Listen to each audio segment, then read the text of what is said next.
છેલ્લા 2 મહિનાથી અમે નેશનલ હાઈવે ઓથોરિટીને ગ્રામ પંચાયત તાલુકા પંચાયતના સદસ્ય ધારાસભ્ય અને સાંસદશ્રી દ્વારા બધાના લેટર દ્વારા અમે જે એમને રજૂઆત કરવામાં આવી હતી કે જે ભાઈ આ બ્રિજ અત્યારે બનાવવામાં આવે છે એ લોકહિતમાં નથી અને બંધ કરવામાં આવે. 2 મહિનાથી જઈને નેશનલ હાઈવે ઓથોરિટીની તાનાશાહી ચલાવતી હોય એમ કોઈ પ્રકારનો સાંસદશ્રીને ધારાસભ્યને અમને કોઈ પણ જવાબ દેવા તૈયાર નથી. 1 અઠવાડિયા પહેલાં કલેક્ટર સાહેબ પાસે અમે આવ્યા હતા, અમારી રજૂઆત મૂકી હતી. કલેક્ટર સાહેબે મારી હાજરીમાં નેશનલ હાઈવે ઓથોરિટીના અધિકારીઓને બોલાવ્યા તો ચૌધરી સાહેબને મારી સામે બેસાડીને એવું કીધું કે આ લોકોને ડિઝાઇન બતાવવામાં આવે અને બને ત્યાં સુધી આ પુલ રદ કરવામાં આવે. પણ જાણે એ તાનાશાહીમાં જીવતા હોય એમ ચૌધરી સાહેબ બીજા દિવસે અમે એમની ઓફિસે ગયા હતા, એને મળ્યા ત્યારે એનું સ્પષ્ટ કહેવાનું હતું કે ના તો તમને ડિઝાઇન બતાવવાની છે, ના તો આ બ્રિજ બંધ કરવાનો છે. તમારાથી જે થતું હોય તમે કરો અને આ બ્રિજ બંધ કરાવવા માટે તમારે દિલ્હી રજૂઆત કરવી પડે તો અમે દિલ્હી જવા તૈયાર છીએ. હાલ સાપર વેરાવળ જે છે એ જંકશન છે, અહીંયાથી 250 મીટરે ઇન અને આઉટ આવેલું છે.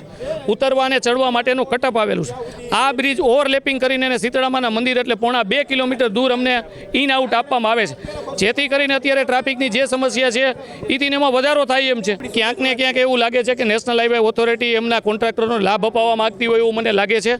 એના હિસાબે આ અત્યારે અમને જવાબ મળતો નથી. આગામી સમયમાં અમારે કલેક્ટર સાહેબને આવેદન આપીને એમાં સ્પષ્ટ લખેલું છે કે અઠવાડિયામાં આનું નિવારણ નહીં આવે, આ પુલ બંધ નહીં થાય તો આંદોલન કરશું અને નહીં થાય તો અહીંયાથી દિલ્હી કૂચ કરશું.